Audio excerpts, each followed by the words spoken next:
Salut les amis, nouvelle journée, nouvelle vidéo. On est lundi 2 octobre aujourd'hui et du coup on est passé sur le terrain pour faire quelques travaux. Mais avant de parler un petit peu de ce qu'on avait fait et puis aussi des bonnes et des moins bonnes nouvelles, un petit point sur le nid de guêpes qui est là, que j'ai présenté dans une vidéo. Wasp en anglais. Bah, elles sont là, elles vivent leur vie. Le nid n'a pas l'air de trop grossir. Elles sont pas du tout agressives. Euh, il se passe rien et un jour elles partiront, donc je suis pas plus inquiet que ça. Mais quand même là, on est à côté, elles vont pas tourner autour de nous, elles se sentent pas menacées. Évidemment, comme je l'avais dit, il faut éviter d'arriver avec le gros jet d'eau pour les dégager, parce que là, on se fait attaquer. Et elles attaquent tout en même temps. Qu'est-ce que j'ai fait aujourd'hui? J'ai fait deux pleins, j'ai tondu. Le deuxième plein, j'ai galéré parce que c'est une machine super puissante. 52 cm3. Donc ça fait énormément de vibrations et les herbes sont hautes et il y a comme des lianes. Et donc du coup, ça s'accroche. Enfin, c'est un enfer. Au deuxième plein, je suis mort. Ça me fatigue plus que quand je coupais les arbres avec cette machine. Pourtant, les arbres, c'était des troncs aussi épais que le pylône, là. Mais non, mais ces herbes hautes, elles sont tellement denses que c'est compliqué. Mais bon, du coup, j'ai nettoyé cette partie-là, j'ai nettoyé un petit peu au fond. On voit qu'en reste, hein, évidemment, mais en tout cas, j'essaye de prendre le dessus sur les arbres. Dans les mauvaises nouvelles, j'étais venu jeudi dernier et j'avais dans la tête de planter une variété de banane bleue qui est originaire de Hawaï, qui s'appelle Blue Java, je crois, de mémoire. Et quand on est arrivé, j'ai trouvé le plan. Alors déjà, depuis que je l'avais reçu, il était assez triste. Il avait les feuilles qui étaient grises et tout, grisées, à la limite d'être mortes. Et j'avais envoyé un message au vendeur et il m'avait dit, t'inquiète pas, c'est juste qu'elles ont souffert du transport. Mets un coup d'eau, mets de l'engrais et ça va aller, quoi. Je mets jamais d'engrais, enfin par principe. Par contre, j'ai arrosé abondamment tous les jours et tout, et je voyais qu'il n'y avait pas de nouvelles pousses et tout. Bon, je me suis dit, peut-être qu'elles n'ont pas assez de terre dans leur petit seau, comment on appelle ça, pot. Et du coup, je lui ai demandé, est-ce qu'il pensait qu'il fallait que je les plante en pleine terre pour qu'elles soient plus à l'aise.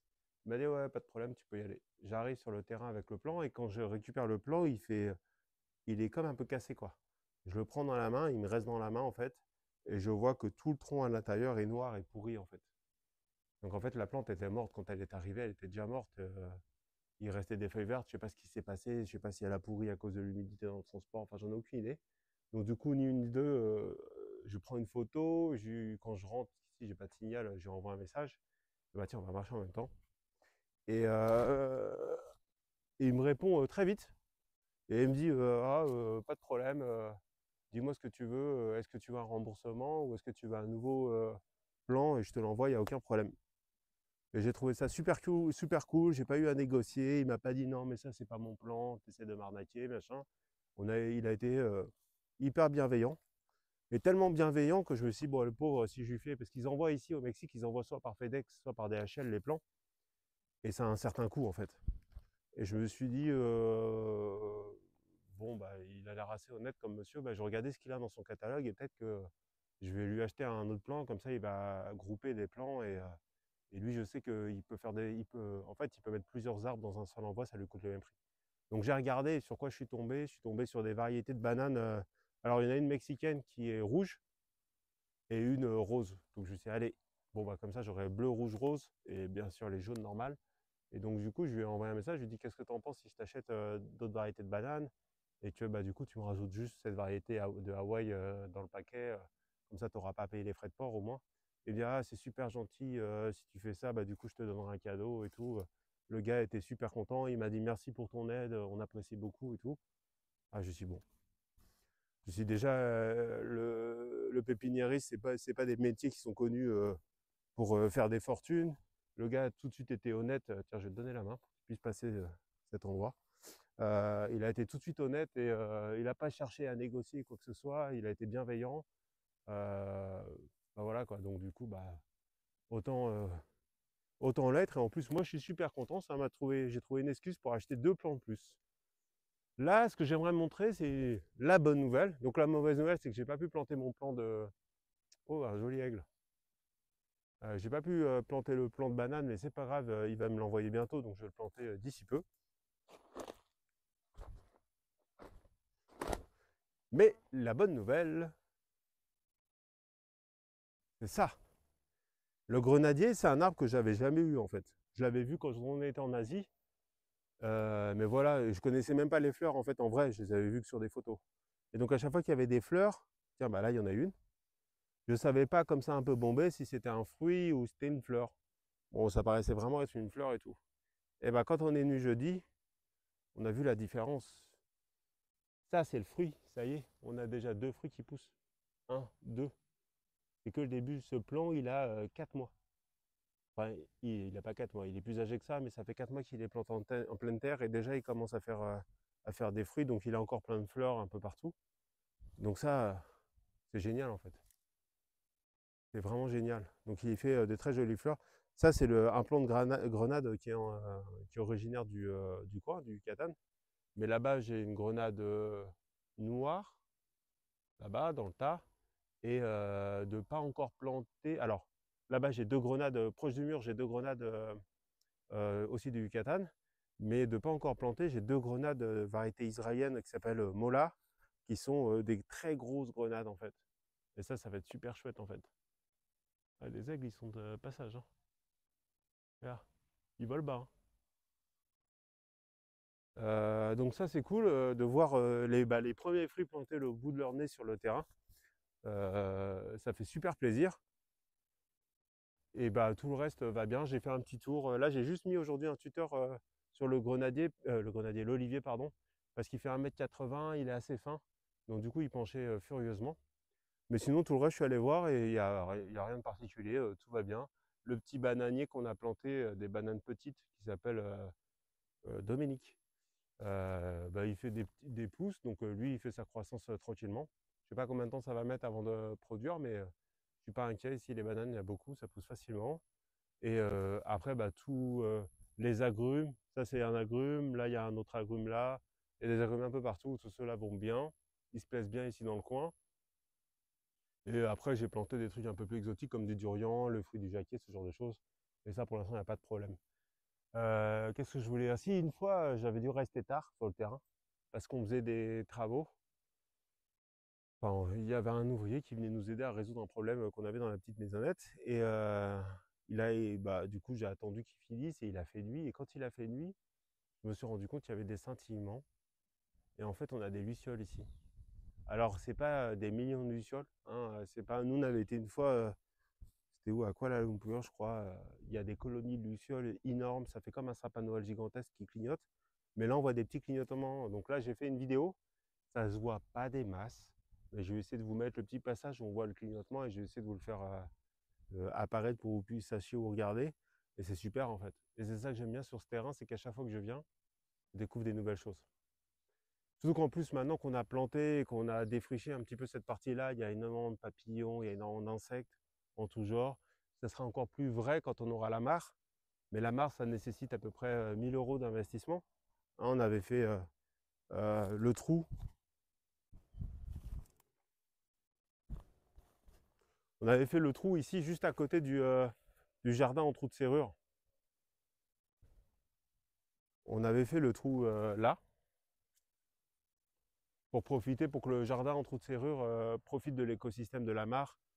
Avec notamment, une fois, je vous avais montré que j'avais défriché par là, j'avais eu la peur de ma vie. Parce qu'il y avait comme une tête de serpent qui avait sauté, et que c'était la période où tous les serpents étaient de sortie, parce que c'était le début de la saison des pluies, et en fait c'était un énorme crapaud. Donc quand il y a un crapaud, ça veut dire que je suis près d'une mare, il sera super heureux.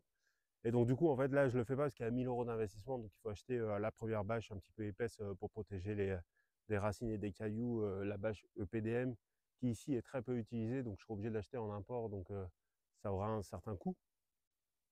La petite pompe, là j'ai fait l'arrivée électrique, mais une petite pompe bah, pour faire circuler l'eau, tout ça, ouais, c'est à peu près 1000 euros. Après, il faut raconter quelques plantes aquatiques. Il n'y aura pas de poissons parce que c'est ce qu'on appelle une mare de biodiversité. Et puis on le sait, les poissons, c'est des super prédateurs. Ils vont manger toutes les larves à la surface. Alors de moustiques, c'est super, mais pas que de moustiques.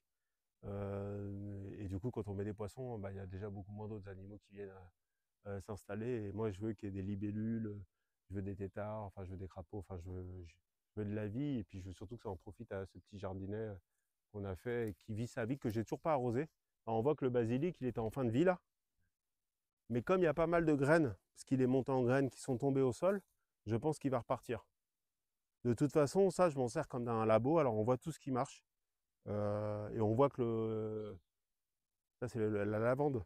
Même la lavande a souffert de la chaleur, parce qu'elle a un petit peu brûlé. Ça, c'est l'origan. L'origan, si, il n'est pas super beau, mais mais l'odeur est toujours là. Là, on a du gingembre, du curcuma, non, du curcuma qui pousse. J'ai mon beau-père qui a mis des aloe vera. Il nous a ramené des aloe vera qu'on a mis à côté. Alors ça risque de s'étendre un petit peu, mais on verra. Je crois qu'il y avait aussi des raquettes non, de cactus quelque part. Je sais pas où. Regardez la belle araignée qui se balade sur l'aloe vera. Ça, je le dirai ça. Hop. Donc voilà là. Et puis j'avais aussi planté du poivron. Non, si ça s'en est pas. Alors, il n'a pas du tout fait de fleurs, mais c'est pas grave. C'est assez amusant. C'est sympa à faire. À refaire, je le referais bien. J'aurais aimé le faire plus grand, mais c'est une semaine, vraiment une semaine complète de boulot pour faire ça. Entre mettre les pierres, les remplir de terre, trouver le bois mort et tout, c'est une semaine de boulot. Par contre, ça coûterait un investissement parce que vous achetez juste une toute petite bâche pour ça, qui n'a pas besoin d'être très épaisse, un peu de grillage, un ou deux morceaux de bois pour tenir votre grillage, et puis voilà quoi. Il y a le système d'arrosage qui est prêt, mais il est sur la même ligne que la mare. La mare, j'ai pas mis de robinet, donc si je le déclenche ici, ça inonde cette partie-là, donc c'est pour ça que j'arrose pas. Et puis comme c'est pas des trucs hyper importants, c'est pas grave, je préfère voir comment ça vit, et ça vit bien. Et donc là, notre petit compost, on recycle tous nos déchets verts et une grosse partie des boîtes d'œufs ou ce genre de choses, les cartons un petit peu gaufrés. Donc on voit des abeilles qui tournent autour. Bref, il y a de quoi. Ça excite la biodiversité. Donc, prochaine fois que je viens, je continue de tondre.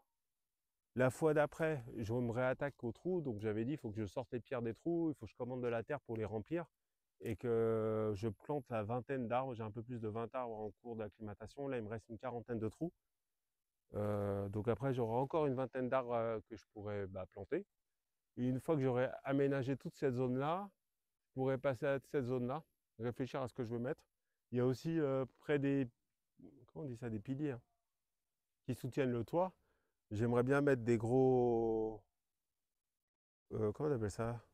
J'ai le mot en espagnol, maceta, et comme des seaux mais en géotextile, des gros sacs en géotextile, mettre de la terre et faire courir du maracuya, du fruit de la passion, enfin des lianes grimpantes qui peuvent être sympas, pourquoi pas du jasmin, ce genre de choses. Je sais pas si le jasmin ça aime bien les pays tropicaux. Pas du tout. Je pense que oui, parce qu'il y a le jasmin de Madagascar, et Madagascar c'est le climat tropical, j'imagine. Donc voilà, pas mal de projets. Donc je continue de venir 2 fois par semaine, donc ça avance pas hyper rapidement, mais ça avance en tout cas. Et voilà, maintenant il n'y a plus qu'à laisser pousser les arbres. Et si ouais, attendre toujours cette promo sur le Starlink pour pouvoir mettre en place la programmation sur l'arrosage, parce que là pour l'instant ça reste manuel puisque j'ai pas d'internet. Donc voilà. Une mauvaise nouvelle avec ces petits arbres. C'est pas une vraie mauvaise nouvelle, c'est juste un décalage puisque je vais récupérer l'arbre dans quelques temps. Mais surtout une très très bonne nouvelle avec les premiers fruits qu'on a sur le terrain qui sont des grenades. Je m'attendais plus à des goyaves parce qu'on avait l'arbre là-bas qui arrêtait pas de faire des fleurs. Mais visiblement le grenadier a pris le dessus et c'est des grenades que nous aurons en premier. Et je ne sais pas combien de temps ça doit pousser, j'imagine au moins 3 mois. Peut-être que ça sera prêt pour les fêtes de fin d'année, ça tombe bien parce qu'on a de la famille qui vient les fêtes de fin d'année. Et on verra si c'est pas eux qui vont directement récolter ces fruits. Ça dépend s'ils sont sages. Et voilà, je vous souhaite une très bonne journée sous ce climat tropical. Je crois comprendre qu'en France aussi il fait beau en ce moment. Profitez du temps et puis nous, on va faire une petite pause, on va boire un coup et on va pouvoir rentrer chez nous. Ciao ciao, à bientôt, bye bye.